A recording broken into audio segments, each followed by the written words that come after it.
1989 ou 90. OK. Parce qu'il est issu d'ici. C'était un monsieur. En fait, c'est deux monsieur, je devrais dire. C'est deux personnes qui travaillaient ensemble chez FF Souci. Qui se sont aperçus qu'il y avait un besoin, qu'il y avait.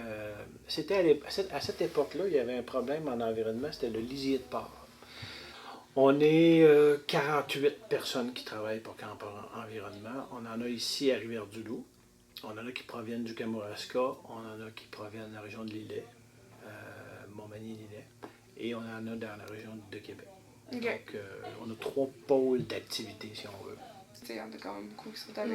Oui, sur 48, il y en a 8 à l'administration. On pense qu'il y en a à peu près une dizaine qui sont des superviseurs, gestionnaires plutôt. Puis le reste, c'est des gens de terrain.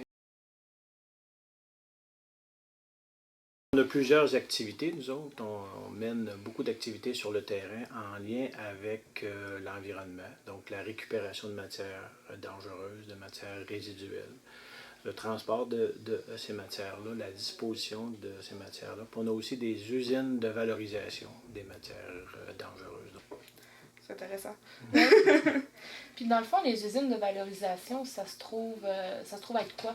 Ben, en fait, on a ici, tout près, on a un centre de transfert qui est un endroit où on va faire le tri des matières dangereuses résiduelles. Je vous donne un exemple, l'huile usée. Les ateliers mécaniques récupèrent de l'huile quand ils font les changements d'huile sur une automobile. Nous, on se rend chez ces ateliers-là. On récupère des milliers de litres d'huile usée chaque année qu'on va filtrer, qu'on va valoriser en rendant disponible à nouveau sur le marché pour d'autres usages. Par exemple, des serres qui produisent des roses dans la région de Drummondville pourraient acheter ces huiles usées pour faire du chauffage de leurs serres en hiver. On est équipé pour aller collecter ces matières-là. Donc, on a les équipements, les camions-outils nécessaires pour aller chercher les matières.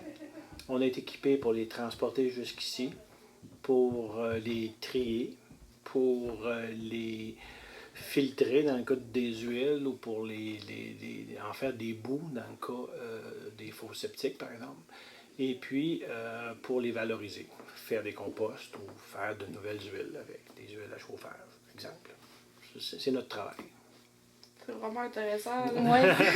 On aime mieux parler de revalorisation ou de valorisation que de recyclage. Parce que pour nous, recyclage, il y a une connotation un peu qui est péjorative maintenant. C'est-à-dire qu'on trouve un moyen d'utiliser une autre fois. Mais dans la valorisation, c'est pas uniquement de le recycler, c'est d'en faire un produit nouveau qui vient éviter que tu continues à en produire des choses. Tu comprends? Tu remplaces un produit par la première matière que tu retravailles puis que tu utilises à d'autres fins. Et donc, on va chercher une valeur ajoutée chez cette première matière-là, finalement. OK. Mais c'est quand même une belle valeur. Ben, on m'a demandé, le répartiteur de la compagnie m'a demandé si j'étais disponible. J'ai tout de suite dit oui. Je ne savais pas quelles conditions qu'on aurait là-bas, je ne savais rien, mais ma réponse a tout de suite été oui, je veux y aller. Quelques jours plus tard, ben, j'étais parti, puis je m'en allais à Lac-Mégantic où j'ai passé 15 jours.